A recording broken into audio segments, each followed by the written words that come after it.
خوشبو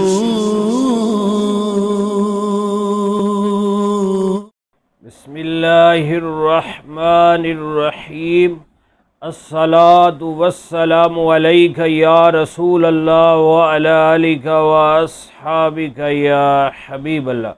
معزز ناظرین و سامعین، مرشدی کامل، ولی کامل، امیر اہل سنت، امیر دعوت اسلامی حضرت علامہ مولانا محمد الیاس عطار قادری رضوی ضیائی دامت برکاتہم العالیہ، آپ نے بہت ہی پیارا مدنی پنج سورہ تحریر فرمایا، جس میں سورتوں کے فوائد اور اوراد و وظائف، نفلی نمازوں کے اوقات، طریقہ کار اور فوائد تحریر فرمائے۔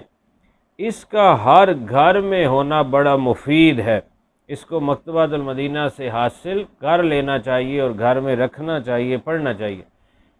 اس کتاب مدنی پنج سورہ کے صفحہ نمبر 155 پر ایک بہت ہی پیاری روایت آپ درج فرماتے ہیں کہ حضرت سیدنا عبداللہ بن عمر بن عاص رضی اللہ تعالیٰ عنہما، آپ کا ارشاد سعادت بنیاد ہے کہ 5 کام ایسے ہیں، 5 عادتیں ایسی ہیں جو مومن مسلمان نبی پاک صلی اللہ علیہ وسلم کا غلام اپنا لے تو دنیا اور آخرت میں سعادت مند ہو جائے، اسے کامیابیاں حاصل ہو جائیں، وہ سرخرو ہو جائے۔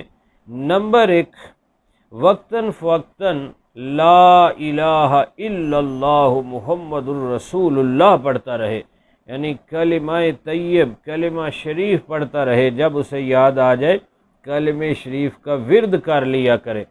دوسرے نمبر پر جب کوئی مصیبت آئے، کوئی پریشانی آئے، کوئی بیماری آئے، مصیبت میں مبتلا ہو، تو اس وقت پڑھ لیا کرے انا للہ و انا الیہ راجعون، لا حول ولا قوت الا باللہ العلی العظیم، یہ پڑھے۔ نمبر 3، جب بھی اسے کوئی نعمت ملے، اللہ تبارک و تعالیٰ اسے کوئی بھی نعمت عطا فرمائے، تو وہ شکرانے کے طور پر الحمدللہ رب العالمین پڑھا کرے، شکر ادا کرتا رہے۔ نمبر 4، ہر جائز اور اچھا کام بسم اللہ الرحمن الرحیم کے ساتھ شروع کرے۔ نمبر 5، جب کوئی گناہ صادر ہو جائے، گناہ ہو جائے، تو استغفار پڑھے، استغفر اللہ العظیم واتوب الیہ، یہ پڑھتا رہے۔ تو یہ 5 کام ایسے ہیں، 5 باتیں ایسی ہیں جو مومن مسلمان ان کو اپنا لے گا، ان کو اس انداز سے پڑھتا رہے گا، عمل کرتا رہے گا، وہ دنیا میں بھی اور آخرت میں بھی سرخرو ہو جائے گا، کامیاب ہو جائے گا، سعادت مند ہو جائے گا۔ اللہ رب العزت ہمیں یہ 5 باتیں سیکھنے، عمل کرنے، پھر آگے پہنچانے کی توفیق نصیب فرمائے۔ آمین بجاہ النبی الامین صلی اللہ علیہ وسلم۔